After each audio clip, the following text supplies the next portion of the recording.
We're just 2 weeks away from the start of the 2026 MLB free agency, and teams already know exactly what they need to compete. One of the teams that's been all over the rumor mill, the New York Yankees. They've been linked to almost every top free agent available, but realistically, it's unlikely they'll make more than 1 or 2 big signings. So let's take a look at the 10 best options for the Yankees this offseason. The free agents they really need to strengthen their roster. The most important one, the guy who should be a top priority for New York, is Japanese third baseman Kazuma Okamoto. The Yankees need a third baseman who can hit over 300 and has real power, and Okamoto checks both boxes. Reports say they're very interested in him. Ryan McMahon is the Yankees' current third baseman, but Okamoto is on another level.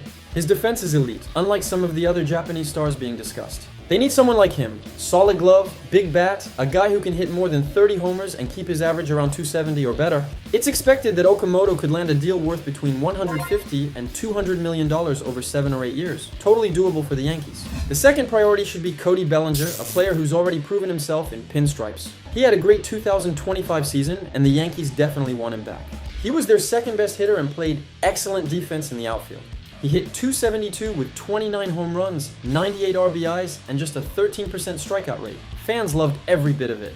It's very possible he returns for several more years. Bellinger's value is around $30 million per year, and he's looking for a long-term deal. The Yankees might offer him 4 or 5 years, but Cody wants something closer to 7 or 8 years for about $190 to $200 million. We'll see if he stays or walks.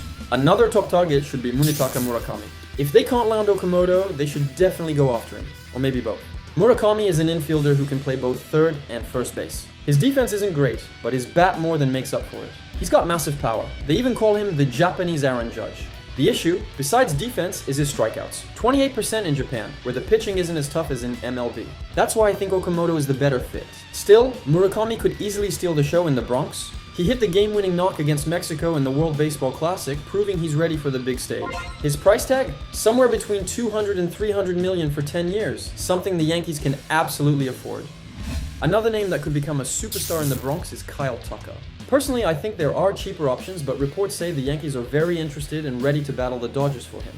Tucker is a pure hitter. Power, speed, defense, the whole package. But he's expected to command more than $400 million, which I doubt the Yankees will pay. Plus, he's been dealing with injuries since 2024, raising questions about his durability. If they do sign him, he'd definitely make the lineup deeper, but I still think there are better fits. One of them could be Bichette, the 27-year-old shortstop. What the Yankees really need is a true leadoff hitter, someone who gets on base so Judge can drive him in. Bichette might be that guy. It's been a long time since New York had a leadoff man hitting over 300. His defense isn't elite, but he'd still be an upgrade over Volpe, who hit poorly and struck out 25% of the time, compared to Bichette's much better 14%. Should the Yankees go after Bichette? I'd say yes, especially if they can't get one of the Japanese stars. His market value is around $186 million over 8 years, but since he's the best shortstop available, that number could jump to $220 million or more. If the Yankees can't land any of those free agents, they should do everything possible to bring back Trent Grisham. Grisham had his best MLB season in 2025 with the Yankees. 34 home runs, 74 RBIs, 87 runs scored, and an OPS of 811. He also played great defense in center field, committing only 2 errors in 140 games. And here's the best part, he's affordable.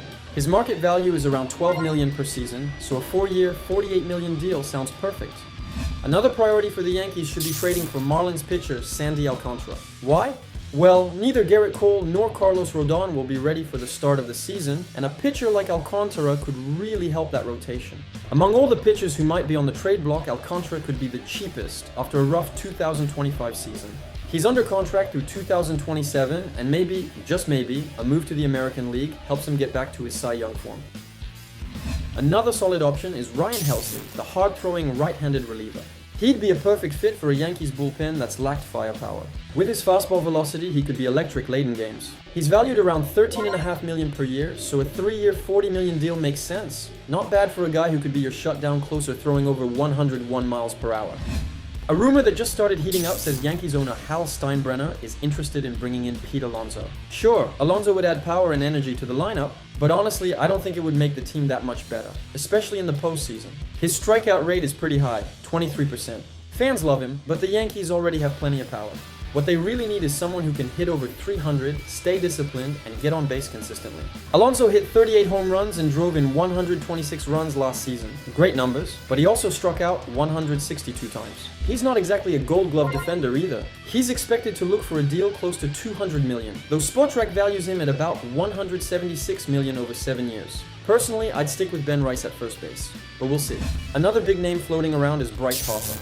And yeah, Harper would be amazing in the Bronx, but it's unlikely the Phillies move him right now. If they even considered it, the Yankees would have to give up Bryce, McMahon, and some top prospects. Plus take on the rest of his contract, which runs through 2031 with around $144 million left. He's still a great hitter and a clutch performer, but that's a heavy price for a player who's no longer in his prime. So those are the free agents that, in my opinion, fit the Yankees the best. I'm not saying they should sign all of them, it's simply a list of players who make sense to fill the team's biggest needs. Because there are always fans saying, "You're crazy, the Yankees aren't making all those moves." Relax, this isn't a shopping list, it's a list of opportunities. And if New York takes advantage of even one or two of them, the Bronx just might roar again like it used to.